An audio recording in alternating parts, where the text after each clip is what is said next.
김태현의 정치초 3부 우리 경제 뭐가 문제인지 혼쭐나는 시간입니다. 혼쭐경제 전 미래에셋 애널리스트이자 현 광순의 복덕방 이광수 대표와 함께합니다. 안녕하세요. 안녕하세요. 자 오늘 저 혼나볼 거는 우리나라 주식시장입니다. 예. 저기 되게 1월달에 신년 랠리, 근데 랠리가 뭐 크리스마스 랠리도 있고 성탄 랠리도 있고 뭐 신년 랠리도 있고 항상 많은데 예.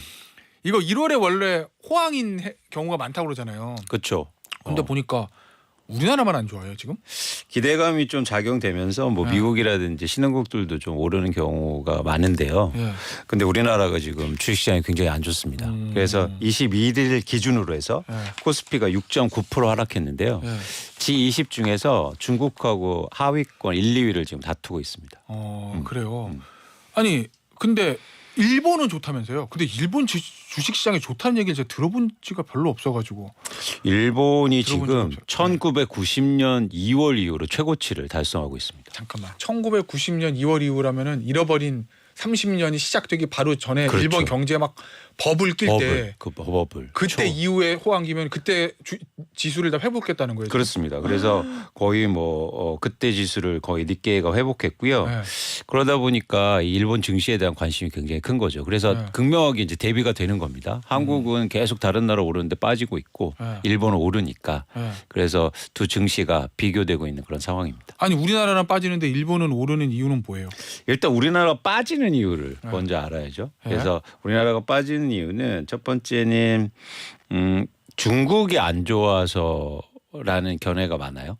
그래서 중국 경제가 그래서 뭐 금융시장도 좀 그렇고 그래서 영향을 받고 있는 그런 상황이고요. 그러니까 대중 수출이 확 줄어든다. 그렇습니다. 그리고 네. 또 하나 뭐냐면 최근 들어서 올해 들어서 그러니까 삼성전자하고 LG 에너지솔루션 등이 좀 실적이 안 좋으면서 아무리 네. 대형주 영향이 크니까 그런 영향이 또 있고 네.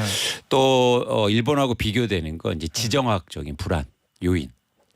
네, 그래서 북한과 문제 때문에 네. 그런 어떤 것 때문에 외국인들이 거의 올해 들어서 막 1조 원 정도 순매도 했습니다.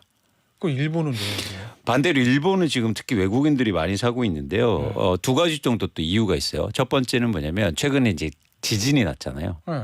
그래서 올해 일본 경제에서 가장 우려 사항이 그동안 계속 저금리를 유지했는데 올해는 한번 금리 오를 수도 있겠다. 물가도 오르고 이러니까. 네. 근데 막 재진이 나니까 이제 못 올리겠다 이런 얘기가 도는 거예요. 그러니까 환차익도 누릴 수 있고. 그렇죠, 그렇죠. 네. 계속 저금리가 유지된다 이런 일단 안도감이 좀 있는 거고요. 두 번째는 일본 정부가 이 주식시장 부양을 위해서 굉장한 노력을 하고 있습니다. 그래서 예를 들어서 우리나라하고 비슷하긴 하지만 어쨌든 소액 투자 비과세 제도 같은 걸 확대하면서 네. 개인 투자자한테 인센티브를 계속 주고 있는 거죠. 그래서 개인 투자자들이 쉽게 말해서 일본 주식들을 많이 사고 있습니다. 아니, 그러니까 소액 투자 비과세 제도는 어쨌든 주식시장에서 돈 벌면 세금 안 내게 하겠다는 거잖아요. 그렇죠, 그렇죠. 그럼 우리나라도 비슷한 거 하잖아요. 금투세 폐지. 그렇죠. 이게 굉장히 그래서 왜 우리나라는 개인들이 안 사고 네. 뭐 일본만 사냐 그러니까 비슷해 보이는데 조금 다른 점이 좀 있습니다. 뭐냐면 쉽게 말해서 이건 어떤 그 철학의 문제일 수도 있는데요. 우리나라 금투세 폐지는 돈 있는 사람들한테 혜택을 주는 거잖아요. 그렇죠. 그래요? 예, 그래서 왜냐하면 금융과세가 5천만 원 이상일 때 과세하는 건데 내년부터 과세라고 했는데 이거 없애주는 거니까. 근데 일본 같은 경우는 최근에 주식시장에서 이런 어떤 신규로 도입되고 있는 소액 투자 비과세 제도 같은 건 쉽게 말해서 밑에 그러니까 개인들 순수한 진짜 개인들한테 혜택을 주는 거예요. 아, 뭔가 더 근본적인 이유가 있는 것 같은데 차이가 벌어지는. 그러니까 이것도 왜 말씀드리고 싶냐면 뭐냐면 한국은 이제 쉽게 말해서 낙수 효과를 기대하는 거고 일본 같은 경우에는 일본 같은 경우는 이제 분수 효과라고 그래서 이 밑에 이런 사람들이 뭐 소비하고 주식을 사야 주식이 오른다 뭐 이런 관점을 갖고 있는 거죠. 근데 대표님 제가 막 설명을 들어보니까 그것도 이유가 될 것 같긴 한데 뭐 일본의 저금리가 계속될 거다. 뭔가 더 근본적인 원인이 있는 것 같은 제가 느낌적인 느낌을 자꾸 받아가지고. 그렇죠. 가장 근본적인 이유는 뭐냐면 결국엔 이게 뭐 재화하고 상품인데 주식도 마찬가지로 상품이잖아요. 이 상품의 질이 과연 좋냐 나쁘냐는 거죠. 경제 펀더멘탈 뭐 이런 거예요? 펀더멘탈도 그렇고 기업들도 아, 그렇습니다. 기업의 펀더멘탈? 네, 그렇습니다. 그래서 아무리 뭐 세제 혜택 줘도 기업이 안 좋으면 누가 주식을 사겠습니까? 그러면은 우리나라 지금 삼성전자가 LG 에너지솔루션 안 좋다는 거잖아요. 그럼 휴대전화 그다음에 반도체 2차 전지가 잘 안 팔리니까 글로벌 마켓에서 그래서 기업 실적이 떨어지니까 주식도 빠진다 이 얘기인데 일본은 잘 돼요? 일본도 사실은 똑같이 뭐 글로벌 경제가 그렇게 썩 좋지 않은 상황이니까 같이 영향을 받고 있지만 사실 주식은 두 가지 관점이거든요. 하나는 뭐냐면 기업의 펀드멘탈도 중요하지만 투자 관점에서 기업이 어떻게 나한테 뭔가 이익을 주느냐. 쉽게 말해서 배당 같은 걸 보면 지금 일본하고 한국하고 배당 수익률 같은 게 큰 차이를 보이고 있거든요. 그리고 예를 들어서 잠재 성장률 기업의 이런 부분에서 차이가 보여지고 있다는 거죠. 그래서 왜 이런 차이가 벌어지기 시작했냐면 지난해 일본의 거래소에서요. 일본 기업들한테 쉽게 말해서 PBR이 낮은 회사들은 노력 좀 해라 경고를 준 거예요. 그러니까 뭐냐면 PBR이라는 게 뭐냐면 순자산 대비해서 시가총액 비율이 1배가 낮은 회사들. 그러니까 내가 자산은 1,000억 갖고 있는데 시장에서 1,000억보다 몇 폰가 받고 있는 회사들한테 너네 문제가 있다. 노력 좀 해라. 근데 이 PBR을 올리기 위해서는 두 가지 방안이 있거든요. 첫 번째는 뭐냐면 배당을 늘리거나 아니면 자사주를 매입해서 자산 규모를 적절하게 유지하는 방안이 있고요. 두 번째는 뭐냐면 투자를 통해서 잠재 성장률을 높이면 당연히 이게 조금 들어가면 이제 ROE가 높아지는데 그러니까 자산 대비해서 수익률이 잠재 성장률이 높아지는 거죠. 이익률이. 그렇게 되면 사실 기업의 가치가 올라간다는 방향성으로 맞춰주고 있다는 거죠. 그래서 일본 같은 경우에는 뭐냐면 기업이 노력하라에 좀 방점이 많이 맞춰져 있는 거예요. 근데 우리나라는 지금 그 얘기를 안 하고 있어요. 기업이 좋아져야 된다는 게 핵심 아닙니까? 근데 그 부분은 빠져 있고 주식을 사면 오른다라는 얘기를 하고 있는 거죠. 그러니까 그 지점에서 가장 큰 차이를 또 보여주고 있습니다. 그럼 정책과 제도의 문제도 있겠네요. 저는 우리나라 기업들이 좀 많이 바뀌어야 된다고 생각해요. 근데 이게 기업들이 바뀌기 위해서는 가만두면 바뀌지 않거든요. 알겠습니다. 네. 앞서 우리나라 증시가 안 좋은 이유 중에 하나로 우리나라 기업들이 중국 수출이 줄어든다 이거 말씀하셨잖아요. 네. 일본도 그럼 주는 거 아니에요? 중국도 내수 안 좋으면? 일본도 중국에 물건 많이 팔잖아요. 지난해 대중 수출 규모를 비교해 보면요. 한국은 2018년보다 20%가 감소했는데 일본은 오히려 증가했습니다. 왜 그래요? 일본은? 그러니까 이런 부분이 이제 전략적 차원인데. 그럼 이런 건가요? 우리나라가 중국에 판매하는 물건은 중국에서 없어도 우리나라에서 사오지 않아도 자체 조달이 가능한데 일본에서 수입해오는 물건은 일본 아니면 안 되는 뭐 그런 거예요? 그렇죠. 그 부분이 이제 가장 큰데요. 한국은 일단 반도체가 수출을 많이 하다가 경기가 안 좋으니까 전반적으로 이제 반도체 수출이 감소하고 있는 영향도 크고요. 또 하나는 그러면서 한국의 기업들이 이제 전략 방향을 바꾼 게 중국의 내수재 수출이었어요. 대표적으로 이제 화장품 같은 거였죠. 그래서 미국의 내수 시장을 통해서 수출을 확대하겠다. 근데 지금 한국과 중국의 어떤 대외의 관계라든가 이런 걸 때문에 내수 쪽에서 한국의 제품들의 이미지 그리고 뭐 경기도 물론 영향이 있지만 영향이 있는 거죠. 근데 일본 같은 경우에는 쉽게 말해서 뭐 이렇게 그러니까 기계 제품이라든가 아니면 공장에 투입되는 뭐 이런 제품들이 많아서 상대적으로 영향이 좀 덜한 거죠. 그래서 그런 부분에 대해서도 분명히 영향을 받고 있는 게 맞습니다. 알겠습니다. 중국은 어떻습니까? 지금? 중국 증시 안 좋죠. 한때 우리나라 중국 증시로 돈 많이 버신 분들이 있다고 그러던데. 그렇습니다. 뭐 중국 좋을 때는 한창 좋았는데요. 중국 좋을 때 또 공교롭게도 한국 주식이 같이 동반해서 좋아졌거든요. 근데 최근에 중국 주식이 굉장히 안 좋아요. 그래서 올해 들어서만 중국 상하이 종합지수가 19일까지 4.8%가 하락했고요. 거의 한국 뭐 증시하고 비견할 만한 그런 하락세를 보이고 있습니다. 그러다 보니까 이제 여러 가지 우려 사항이 나타나고 있는 거고요. 그래서 이제 중국 증시 때문에 또 한국도 안 좋아지고 있다라는 얘기가 나오고 있습니다. 그럼 우리나라 증시 언제 반등할 수 있어요? 보시기에? 죄송합니다. 어려운 거 물어봐서. 근데 저희가 안 돼요? 반등? 기억하시는지 모르겠지만 지난해 12월에 제가 연말에 한국 증시가 좋아질 것 같다는 말씀을 분명히 드렸어요. 근데 그때 그러니까 뭐 맞췄다 틀렸다를 떠나서 굉장히 좋았거든요. 그러니까 근데 사실 올해 이제 1분기에 들어서면서 1월 달에 들어오면서 한국 증시가 좀 안 좋은데 사실 이거를 반전할 만한 카드가 별로 없어 보여. 네, 그래서 뭐 대외 경제 변수라든가 중국 이슈라든가 그래서 올해 1분기에는 한국 증시가 그렇게 드라마틱하게 회복하거나 좋아질 가능성은 좀 적어 보인다. 뭐 기업의 실적도 이미 발표가 되는 상황인데 썩 좋지 못하고 있거든요. 근데 실적 발표는 또 4월까지 기다려야 되거든요. 그러니까 일종의 반전이 나오려면. 그래서 전반적으로 한국 증시가 다른 나라 대비해서 좋아지기는 좀 1분기에는 어렵지 않냐 보고 있습니다. 아니 지금 우리나라 주식들 중에 동학개미나 서학개미라고 하실 때 네. 미국 주식에 또 투자하는 분들 대부분 뭐 테슬라 사고 뭐 이렇게 많이 했었잖아요. 네. 일본 주식에 투자하는 분들도 있을 거 아니에요. 그렇죠.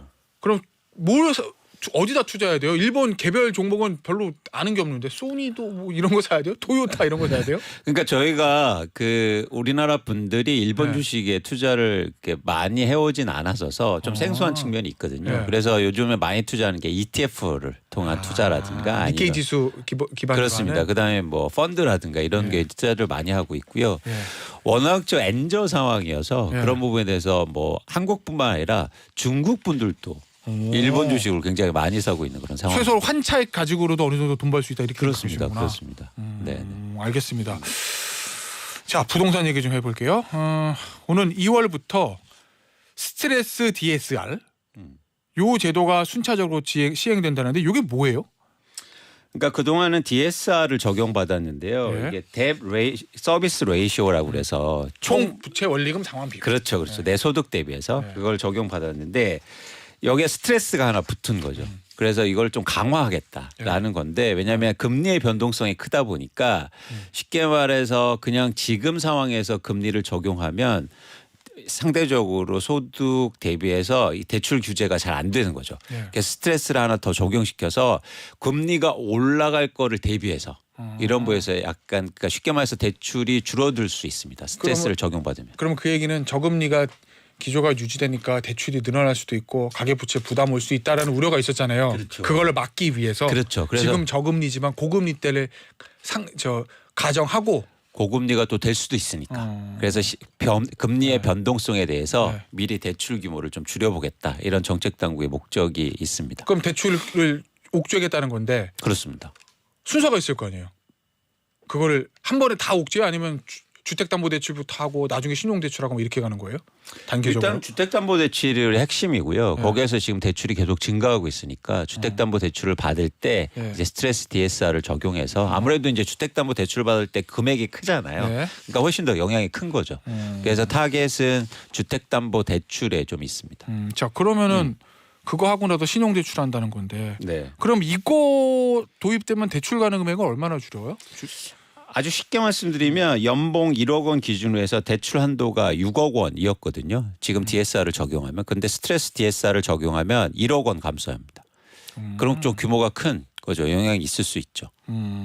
자 그러면은요 이 대출 가능 금액이 줄어들면은 나 대출 받아가지고 집 사야지 이렇게 계획하신 분들 있잖아요. 네. 그 이분들 그러면 다시 플랜을 다시 짜야 되는 건데. 그렇죠. 이제 고민을 좀 해봐야 되고요. 기존의 그런 대출 한도가 줄어들 수 있으니까 뭐 은행에 가보시고 직접 이제 계산을 좀 해보실 필요가 있습니다. 그러니까 계획보다도 대출 금액이 줄어들 수 있다. 그런데 걱정 안 하셔도 되는 게요. 올해 뭐 부동산 가격이 떨어질 가능성이 높기 때문에 좋은 거예요, 나쁜 거예요? 네? 그거 훨씬 좋죠. 네. 예를 들어서 내가 무주택자인데 네.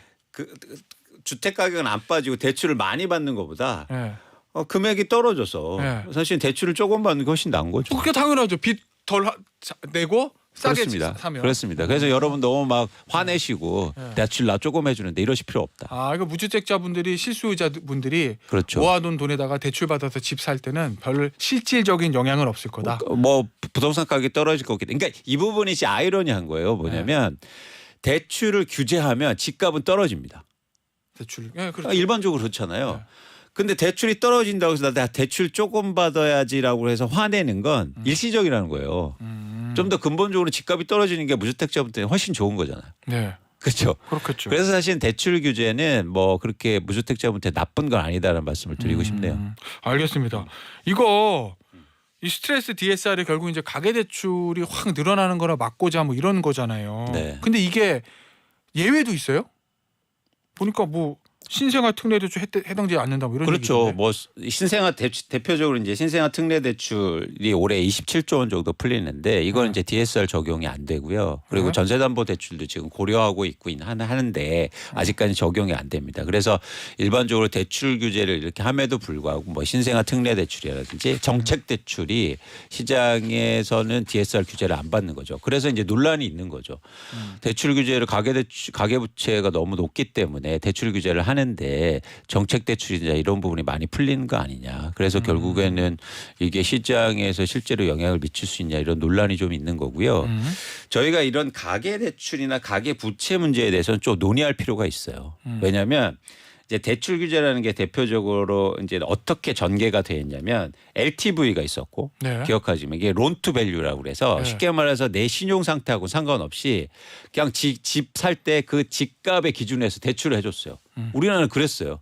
불과 전만 해도 네. 몇 년 전만 해도 그러다가 이제 DTI라고 그래서 쉽게 말해서 이제 소득을 고려하기 시작했어요. 예. 그래서 그러니까 내가 전체 그러니까 주택담보대출의 원리금하고 그다음에 일반 대출의 이자만 고려해서 내 소득의 몇 프로만 대출하겠다. 이게 도입됐다가 예. 가계대출이 계속 증가하니까 말씀하시는 것처럼 말씀드리는 것처럼 DSR이 적용됐는데 또 DSR만 적용되다 보니까 잘 규제가 안 되니까 스트레스까지 나온 거죠. 예. 그래서 이게 가계부채가 계속 증가할수록 이런 규제는 강화되는 방향은 맞다. 그런데 그런 상황 속에서 정책 대출이 어떻게 또 나와주고 예. 이런 부분에 대해서 시장에 영향을 미치는가는 좀 살펴볼 필요가 있습니다. 대표님 네. 중간에 청취자 질문이 하나 들어왔는데 네. 이런 걸 어떻게 아시는지 모르겠네.